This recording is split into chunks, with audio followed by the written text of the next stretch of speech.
Hello बच्चों, let's read this question in context of amniocentesis.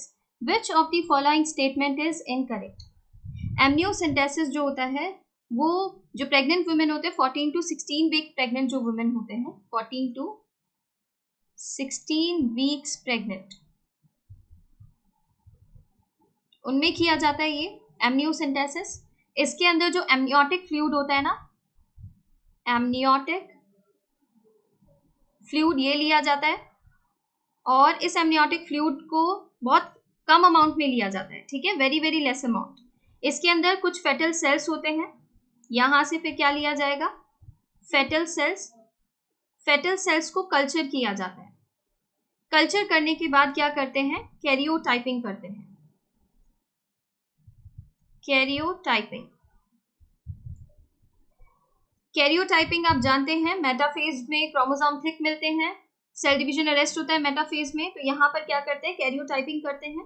और फिर इसके बाद कैरियोटाइपिंग किया कैसे जाता है, पहले जो क्रोमोसोम होते हैं ना उन्हें स्टेन किया जाता है, फिर उनके पिक्चर्स लिए जाते हैं, ठीक है, और उन्हें अरेंज सिस्टमैटिक मैनर में अरेंज कर दिया जाता है। फिर उसे देखकर डिटेक्ट किया जा सकता है कि कोई कंजेनाइटल डिसऑर्डर तो नहीं है, कोई क्रोमोसोमल एबनॉर्मेलिटी तो नहीं है, कोई मेटाबॉलिक डिसऑर्डर तो नहीं है, ठीक है। तो यहाँ पर देखिए, अगर आपके पास पूरा पिक्चर आ जाता है, ठीक है, डॉक्टर्स ऐसे ही रिपोर्ट देखते हैं, पूरा पिक्चर आ गया है 1 2 3 4 ऐसे ही सीक्वेंस में है, ओके, और सब क्रोमोसोम का इमेज है, किस क्रोमोसोम में क्या एबनॉर्मेलिटी है वो इजीली नजर आ सकता है, पेयर्ड फॉर्म में है, ठीक है।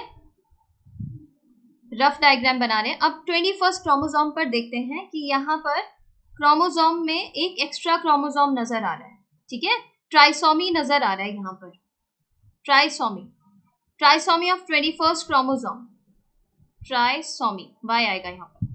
तो जब ट्राइसोमी मिलता है तो आप क्या कह देते हैं कि कौन सा सिंड्रोम है, डाउन सिंड्रोम है। तो क्या इससे डाउन सिंड्रोम को डिटेक्ट किया जा सकता है, बिल्कुल किया जा सकता है।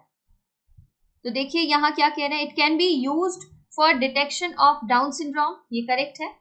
It can be used for detection of cleft palate. बच्चों क्लेफ्ट पैलेट और क्लेफ्ट लिप ये जो कंडीशन मिलती है ना, ये एमनियोसेंटेसिस के हेल्प से डिटेक्ट नहीं की जा सकती है, ठीक है। और ये जो क्लेफ्ट पैलेट है कॉमन बर्थ कंडीशन होती है, it can occur alone or as a part of genetic condition or syndrome, but इसको करेक्ट किया जा सकता है, ठीक है। तो यहाँ पर ये डिटेक्ट नहीं कर पाता है एमनियोसेंटेसिस, ये इनकरेक्ट हो जाता है। It is usually done when a woman is between 14 to 16 week pregnant, ये करेक्ट है। It is used for prenatal sex determination. तो बच्चों ये पहले यूज किया जाता था प्री नेटल सेक्स डिटर्मिनेशन के लिए, और डिटेक्ट किया जा सकता है इससे बेबी का सेक्स, बट यहाँ पर अब ये लीगल नहीं है। तो ये कहना कि ये इनकरेक्ट है एमनियोसेंटेसिस के बारे में, तो ये इनकरेक्ट नहीं है, इससे सेक्स को डिटेक्ट किया जा सकता है, प्री नेटल सेक्स डिटर्मिनेशन इससे किया जा सकता है, बट हाँ वो लीगल नहीं है, ये बात अलग है। तो यहाँ पर हम इस स्टेटमेंट को इनकरेक्ट नहीं करेंगे, ठीक है। ये करेक्ट है कि एमनियोसेंटेसिस की हेल्प से सेक्स डिटरमाइन भी किया जा सकता है, क्योंकि फीमेल फेटिसाइड ज्यादा होने लगे, इसके केसेस ज्यादा मिलने लगे, इसीलिए इसको बैन कर दिया गया। करेक्ट ऑप्शन जो यहाँ पर बन रहा है ना एमनियोसेंटेसिस के लिए इनकरेक्ट स्टेटमेंट है, वो है स्टेटमेंट 2, ऑप्शन 2 हमारा करेक्ट ऑप्शन है। Thank you.